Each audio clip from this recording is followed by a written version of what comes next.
சத்தியமாக வந்து உங்களுக்கு ரெக்கவரி ரிலீஃப் எல்லாம் கிடையவே கிடையாது. சும்மா ஒரு கண்ட்ரோல் பண்ணும், அவ்வளோதான். ஒரு கண்ட்ரோல் பண்ணி வச்சுக்கும். இப்போ சுகரை வந்து இப்போ 350 இருக்குன்னா 350 மேலே போகாமல் அது நிறுத்தி வைக்கும், கரெக்டுங்களா? பட் அது வந்து க்யூர் பண்ணி நாளைக்கு ஜீரோவில் கொண்டு வந்து நிறுத்தாது.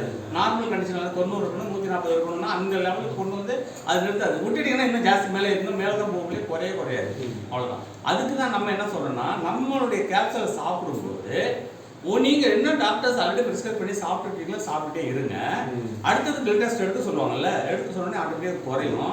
அப்பவும் சாப்பிட்டுட்டே இருங்க. அதே அவங்க கொடுத்த இங்கிலீஷ் மெடிசன் சாப்பிட்டே இருங்க.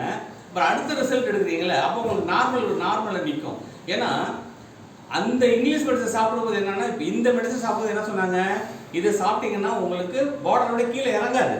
இப்போ ஒரு சுகர் பேஷண்ட்டுக்கு வந்து நார்மலாக இருக்கிறவனுக்கு நீங்கள் சுகர் மாத்திரை கொடுத்தீங்கன்னா லோ சுகரில் போயிடும். ஆனால் இங்கே லோ சுகர், இங்கே வந்து நார்மலாக இருக்கிறவனுக்கு நீங்கள் எத்தனை கேப்சூல் சாப்பிட்டாலும் லோவிலாம் போகாது. மற்ற உடம்புல இருக்கிற பிரச்சனைலாம் நார்மலாகி கொடுத்துரும். இதுதான் செய்யும். அதனால நீங்கள் வந்து அந்த மெடிசன் சாப்பிட்டு இது சாப்பிட்டே என்ன ஆகுனா, உங்களுக்கு லோ சுகரில் கீழே இறங்க ஆரம்பிச்சோடனே உங்கள் சுகர் லோவாக ஆரம்பிச்சிருக்கு, ஒரு மெடிசன் நின்றுடும் டாக்டர். நல்லா புரிஞ்சுங்க, உங்களுக்கு தான் சொல்கிறாரு. நீங்கள் இந்த கேள்வி கேட்டீங்களா, அதுதான் சொல்கிறேன். அப்போ என்னன்னா நம்ம ஸ்டேஜ் எப்படி கீழே இறங்கிடும். லோ சுகர் போனால் அப்படியே மயக்க வர ஆரம்பிச்சிடும். ஏன்னா அப்போ என்ன ஆகுனா, நீ ஒரு டோசேஜோட கம்மி பண்ணு. இப்போ 250 போடுறியா, அது 170 100 போடு, அப்புறம் 50 போடு. சரி, நீ நார்மலாக விட்டுன்னுடுவோம். ஆனால் அதை சரி பண்ணது எது, நம்ம VR4 தான் சரி பண்ணியிருக்கு. அந்த மெடிசன் சரி பண்ணலை, அது மறுபடியும் என்ன கெடுத்து விட்டுறதுனால அதுக்கப்புறம் டாக்டர் சொன்னால் நீ நார்மல் ரேட்டை அவட நிறுத்தின்னு சொல்லிடுவான். இதான் சார் நடக்கும், சரிங்களா? நீங்கள் மைண்டில் வச்சுக்கோங்க. கேள்வி இதுதான் உங்களுடைய இதுக்கு என்னதை கேட்டுருக்கீங்களோ அதை நான் பதில் சொன்னேன் உங்களுக்கு, சரிங்களா? இப்போது ஒரே விஷயம் சொல்லி முடிச்சிடுறேன், கொஸ்டினில் கேட்டுட்டே இருக்காங்க. இப்போது கேப்சூல் சாப்பிட்றீங்க, என்ன நடக்குது அதை புரிஞ்சுக்கங்க. ஒரு நார்மல் பர்சனாக இருந்தால் அவருக்கும் உள்ளுக்குள்ளே என்ன இருக்குன்னு எதுவுமே தெரியாது, சரிங்களா? இப்போ நம்ம மாத்திரையில் பேர் போட்டிருக்குல்ல, என்னன்னு போட்டிருக்கு, VR4 போட்டிருக்கு, பார்த்தீங்களா?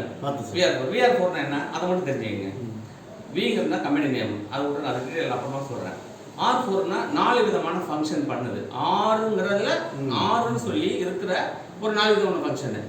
ஒன்று அது இங்கிலீஷில் தான் சொல்லுது. ஒன்று ரிமூவ்னா அகற்றுறது, ரெடியூஸ், அதாவது உடம்புல இருக்கிற என்னென்னலாம் கெட்ட விஷயங்கள்லாம் இருக்கோ அது எல்லாத்தையும் அகற்றிடும். நல்லா புரிஞ்சுங்க. டாக்ஸின் தெரியல, அசுத்தமான உள்ள நம்ம ரத்தத்தை சேர்ந்துருக்க அசுத்தங்கள் என்னென்னலாம் இருக்கோ அது. அப்புறம் உடம்புல எங்கெங்கெல்லாம் வந்து நம்ம இறந்து போன செல்களுக்குள்ள தான் இருக்கும் அது. அப்புறம் 2 கொலஸ்ட்ரால் இருக்குது, நல்ல கொலஸ்ட்ரால் கெட்ட கொலஸ்ட்ரால்னு ஒன்று இருக்குது. நல்ல கொலஸ்ட்ரால் எப்பவுமே நல்லது போனால் நம்மளை காப்பாற்றும், கெட்ட கொலஸ்ட்ரால் எப்பவுமே எல்லாத்தையும் நம்மளை அழிச்சிடும். ஸோ கெட்ட கொலஸ்ட்ரால், இப்போ நீங்கள் வந்து இப்போ இந்த சுகர் பிரச்சனைக்கே காரணம் கெட்ட கொலஸ்ட்ரால் தான், எல்லாத்துக்குமே காரணம் கெட்ட கொலஸ்ட்ரால் தான். அதுதான் இது என்ன, இந்த கெட்ட கொலஸ்ட்ரால், டாக்ஸின், சிகரெட் குடிச்சா நிக்கோட்டின் உள்ள இருக்கும், அது தண்ணி அடிச்சு அதுக்கான ஒரு கெமிக்கல் உள்ள ஃபார்ம் இருக்கும். அப்புறம் காய்கறி உரம் போட்டு சாப்பிட்ற சாப்பாட்டில் அடிக்கிற காய்கறிகள் இருக்கிற அந்த ஃபெர்டிலைசர் இது எல்லாமே நம்ம உடம்புல நம்ம ரத்தத்தில் தான் கலந்துருக்கும். ஸோ ரத்தம் தின்னாக இருக்கணும்னு சொல்லுவோம், தண்ணியாக இருக்கணும் ரத்தம், அப்போ தான் மூவ் ஆகும். நல்லா புரிஞ்சுக்கோங்க. இங்கே போகிற ரத்த குழாய் பெருசாக இருக்கும், கண்ணுக்குள்ள போகிற ரத்த குழாய் எப்படி இருக்கும், பிரெயினில் மூளையில் போகிற ரத்த குழாய் எப்படி இருக்கும், முடியை விட கம்மியாக இருக்கும். அப்போ முடியை விட கம்மியாக உள்ள ஒரு இதில் ரத்தம் மூவ் ஆகணும்னு சொன்னால் அது திக்கா இருந்தால் மூவ் ஆகுமா? அது திக்கா இருக்க போகிறப்ப அங்கே ஒரு கட்டி என்ன நின்று போச்சுன்னா தான் கைகள் வழங்காமல் கோமாவில் படுத்துக்கிறான்.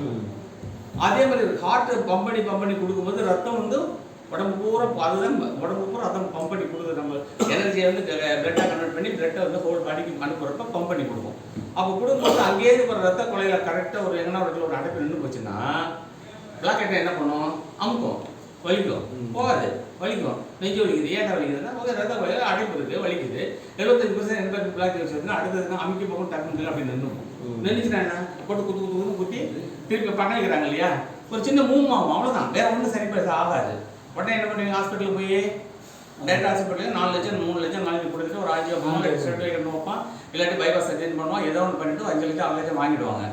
அடுத்த அட்டாக் வராதுன்னு எந்த டாக்டராலும் சொல்ல முடியுமா? எந்த கோடி கணக்கு செலவு பண்ணாலும் ஒரு டாக்டரால் அடுத்த அட்டாக் உனக்கு வராது. நீ நார்மல் ஆகிட்ட 4 லட்சம் செலவு பண்ணிட்டு நீ நார்மல் ஆகிட்டேன்னு சொல்லணும்னா எந்த டாக்டரும் சொல்ல முடியாது, டாக்டர் காப்பாற்ற முடியாது, கரெக்டா? ஆனால் இப்போ நான் என்ன சொன்னேன், ரிமூவ் ஆல் டாக்ஸின் அவர் பாடின்னு சொன்னேன். அப்போ என்ன ஆகும், நம்ம ரத்தத்தில் இருக்கிற எல்லா கெட்டதையும் ரிமூவ் பண்ணும்போது ரத்தம் சுத்தமாகுதா இல்லையா? ரத்தம் சுத்தமாகுது. ரத்த குழாயில் இருக்கிற அடைப்புகள்லாம் வெளில தானா போகாதா?